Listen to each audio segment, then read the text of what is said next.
Welcome to episode 3 of Menopause and Mixology. This episode is entirely dedicated to talking about the impact of perimenopause and menopause on your wife's sex drive and the impact that is having on your marriage, which is literally the number one thing that men shoot me DMs on or ask me about or talk about in comments.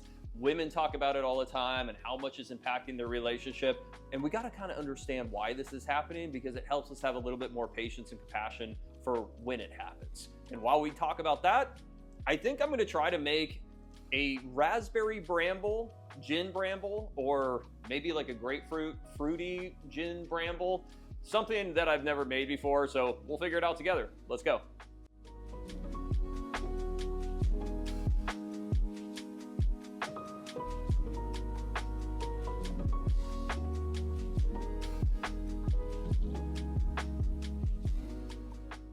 Do you ever just know that you could have made more than one trip and you just don't, and you just have no explanation why?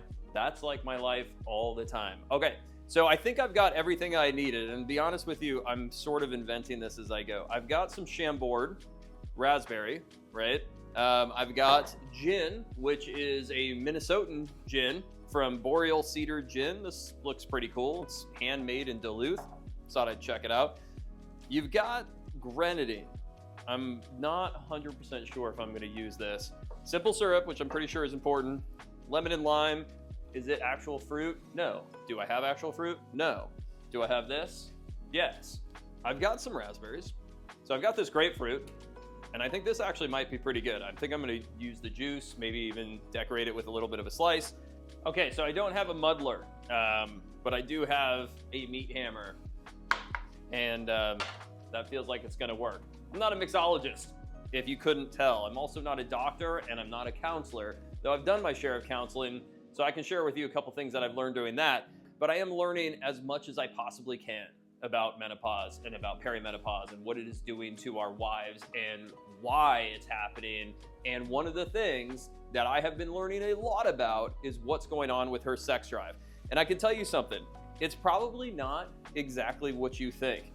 The reality is, when it comes to your wife's sex drive, there's a couple key things that you've got to understand. The number one thing you have to understand, in my opinion at least, is that what it takes for your wife to be intimate is just not the same thing as you and me. Now, that might come as a surprise to you, but the reality is, at the end of the day, we actually want to be intimate to de-stress. Right? If we're stressed, if we're overwhelmed, we're thinking to ourselves like, sex sounds pretty good right about now. That could help. But the reality is, I'm gonna go 3 shots. The reality is, for your wife, when she's stressed and overwhelmed, sex is like the last thing that she wants. The reason is that for her to want to be intimate, she wants to be relaxed. She wants to feel loved. She wants to feel seen. She wants to feel understood. Quite honestly, she just wants some things that aren't as important to us. I don't know why it worked out that way. It just did. So let's talk about progesterone. Progesterone is her calming hormone. Progesterone is the hormone that is essentially responsible for her ability to manage stress. It also helps her get a deeper night's sleep. This is a hormone that would be responsible for how her brain reacts to stress responses. So if you see her having trouble with that, she's reacting in like an outsized or uncharacteristic way, her losing progesterone through this whole process is part of why that's happening. This is a screw top. I was literally trying to pull a cork out. Simple syrup, ½ ounce. Okay, so we did 3 ounces of gin, ½ ounce of simple syrup. So that's important because her ability to manage stress or to not be as stressed is directly impacting her sex drive, her desire. She's literally just not relaxed enough to want to be intimate. That's problem number 1. Now, problem number 2 is estrogen. And estrogen is essentially the problem for all things in menopause. That could be mood swings. It could be frozen shoulder, her shoulder getting locked up and being painful, weight gain and the distribution of weight in the body, her mood swings, burning mouth syndrome, ringing in her ears, hot flashes, brain fog. You could go on forever. All estrogen. When she loses estrogen, which by the way, if you don't know what estrogen is, I didn't when I started learning about this. Estrogen is one of the key hormones that supports the eggs in her ovaries, of which she was born with 1 to 2 million. When she's born with those, she doesn't make any more. By the time she hits puberty, she's down to 500,000. By the time she gets into her 30s, when perimenopause starts to hit, she's down to about 10%. By the time she hits menopause, the average age is 51, but menopause is just a day. It is 12 months after her last period. By the time she hits that one day, because everything after that is postmenopause and everything before that is perimenopause, but sometimes we just say menopause, that one day, she's lost 99% of the estrogen she had in her body when she was 25. So, for example, let's say you have kids. You may remember that when your wife was pregnant, she was glowing. She had glowing skin. She had shiny hair. She was in a good mood. She was excited about life. These are all things that estrogen was doing for her. It was affecting the amount of serotonin in her brain, which is a feel-good chemical, dopamine, which is her reward chemical. It was affecting her mood, the areas of the brain that regulate mood. It was affecting all of these things. The other thing that it's doing in the way that it's affecting your intimacy is it's also not only impacting her libido, her physiological, hormonal, response to intimacy, it's also a natural lubricant in the body. The problem with that is when she loses it, she is losing a lubricant that's creating those joints getting locked up, right? Frozen shoulder, frozen hip, because her joints are getting inflamed. It's an anti-inflammatory hormone. But when it comes to your intimacy, it's actually causing something called dry vagina. It's actually impacting her vaginal walls, which are becoming thinner and drier and more brittle. Halle Berry, on an Oprah Winfrey episode, she said sex felt like having razor blades in her vagina. Think about that for a second. So when your wife doesn't want to be intimate with you, is it because she's not relaxed? Or is it because intimacy actually hurts and she just hasn't told you about it? Now, the other issue is testosterone. Testosterone, she has less of than you by a lot. But the problem is it has an outsized impact on her sex drive. So the amount of testosterone that she loses through this whole process, which is slowly declining as she's losing those eggs, is directly impacting her libido. So you have an issue with desire, physiologically, hormonally. You have an issue with desire because she's just exhausted. She's not sleeping. She has all these physical and mental issues she's going through. So that's number two. And then you just have the fact that physically the pain of it is real. So, okay, we're at the point now where you've realized that your wife doesn't want to be intimate, at least as often, and maybe not at all. And you understand that that might not be because of you. And it might not be because of the assumptions that you're making. It might not be because she doesn't love you anymore, or because she's seen somebody else, or any of those types of things that are probably going on in your mind. The real reason why she doesn't want to be intimate with you is because of what's happening to her brain and to her body right now during these menopause years. All right, we have, just to catch you up, grapefruit, pink, red maybe, grapefruit juice in here, plus some scrambled raspberries, which may be a little bit much for the Chambord, considering we have as many raspberries in there. We have our 3 shots of gin. I don't know, do we do the grenadine? Probably not. It's a syrup. We already did simple syrup, half shot of that. I am going to do a little bit because I like lemon juice and I like lime juice. And I like lemons and limes in my gin and tonics. Figure I'll just do a ½ ounce of a combination of the 2 of these. Now, would you see this happen in a bar? No. Why? Because the bartender would know what they were doing and they would probably not do this, but we're on a different plane. Also, by the way, if you haven't checked out cocktail ice, highly recommend it. It is a game changer. These guys. Totally cool. The thing that's best about these though, isn't just that they look cool or whatever, or make you feel cool. It's because they don't melt and water down your drinks. So they're awesome for Manhattans, which we talked about in episode 1 of Menopause and Mixology. So check that out.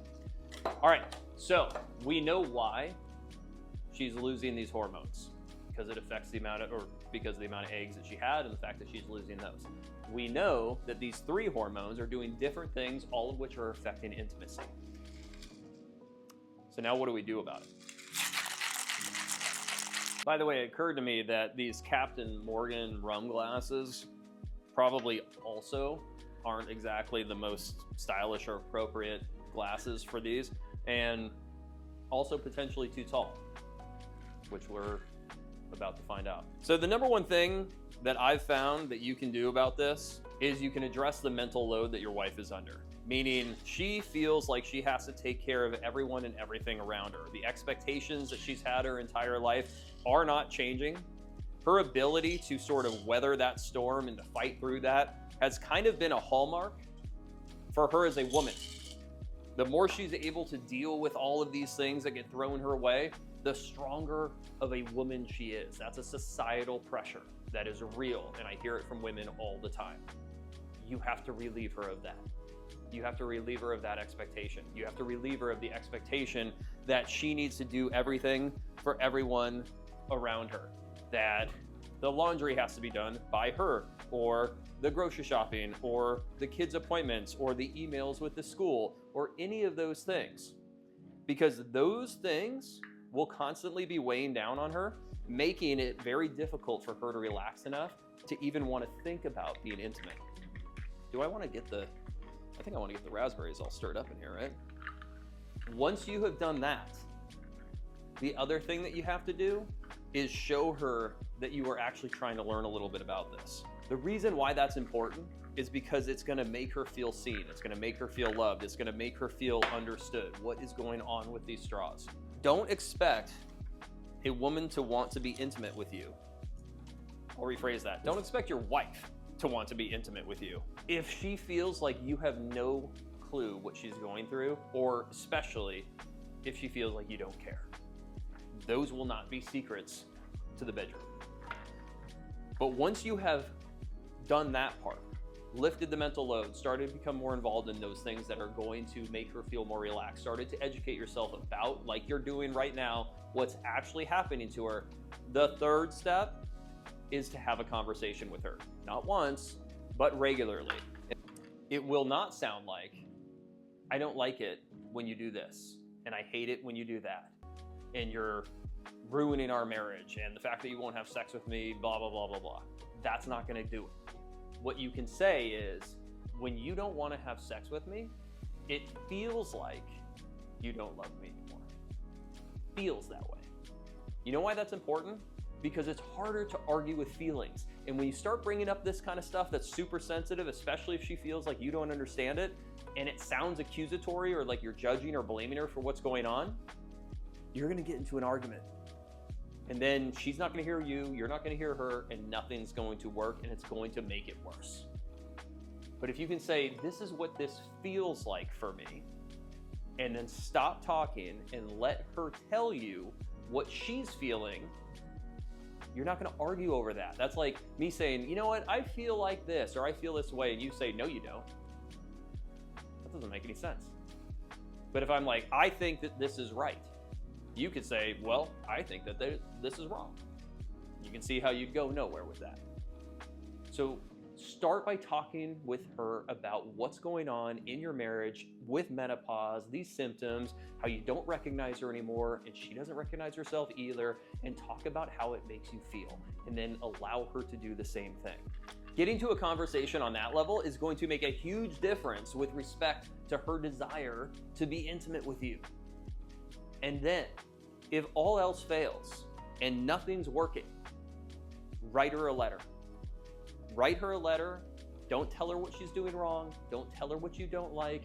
Just tell her how this is making you feel, but you do it in a letter, because that will allow her to read your thoughts and feelings, digest them in her own way on her own time, Not be caught up in the moment with the arguments or the feeling of being attacked or blamed. Even if that's not your intention, that can be how she takes it, right? There's a difference between intention and impact. Once she's read that letter, in the letter, ask her to write you one back. This is something I did learn from counseling and therapy that I've been through, and it makes a huge difference because it just breaks down that the momentum. It stops the momentum of everything that's not working. It's kind of like pull the plug from the wall, wait 10 seconds, plug it back in, reset for your marriage and how you communicate with your wife during these perimenopause and menopause years. Once that happens and both of you have had a chance to hear each other in a way that you can actually listen, from there, you can actually have a conversation and you can start from a better place. But it really does begin with a sense of education, compassion, and understanding for what she's going through, the fact that she didn't ask for this, she's not prepared for it, and she doesn't want it to be happening either. Start there. Now let's try this. I'm actually a little nervous.